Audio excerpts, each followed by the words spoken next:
Hi guys, welcome back to my channel. How are you all, my lovely people? So today let's make jollof rice base, okay?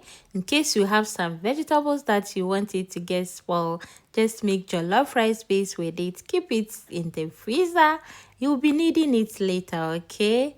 So guys, we are going to use some short period of time to make this delicious jollof rice base. Don't forget to like and subscribe. Let's get started.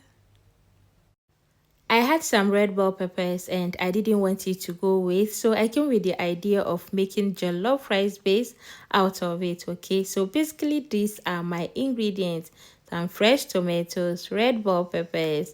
I also have onions, garlic, ginger, and then some fresh peppers. Okay, so guys, if you have some food stuff or vegetables, make sure you make good use out of it.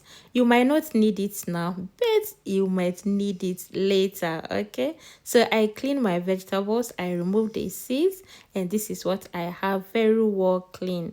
So at the moment I'm going to cook my vegetables. I'll only be cooking the tomatoes and the red bell peppers. Try making your jollof rice based this way and you'll thank me later. Okay, so time for me to start chopping my vegetables. This is my garlic I chopped, and then later I'll be chopping my onions as well. If you are new to my channel, thank you so much guys. I appreciate. Please kindly subscribe if you haven't.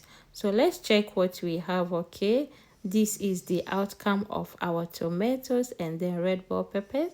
I cooked it for 10 minutes and time for us to take it off the fire. If you are wondering what jollof rice base is basically that vegetable stew, okay? That tomato and other vegetable stew that we make before adding in our rice into it. Okay, so that's basically jollof rice base. So time for me to blend these vegetables as well, and these are my natural spices. My natural spices consist of white pepper, rosemary's, okay, and some kind of natural spices as well. Adding in my vegetable oil into my cooking oil, and then added my chopped onions into the oil. I'll be caramelizing the onions for 3 minutes before adding in my tomato paste. Okay, you see there is this color that comes with tomato paste. Okay, and you know the color of your jollof rice matters a lot as well. I added the blended vegetables into it.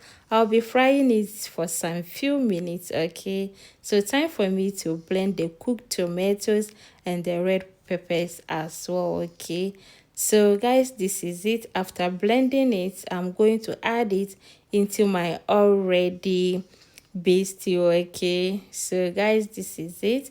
I'll be pouring it into it to combine everything together or mix everything together.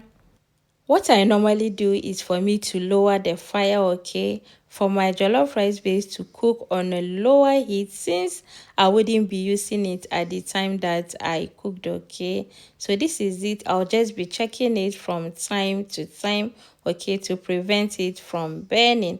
So it, guys, is as simple as that. I didn't want my food stuff to go waste, and I came with the idea of making this. These are my spices. I have all pepper spice, my curry, my chicken seasoning, okay, and I'm going to add it into my base. So this is all that I needed.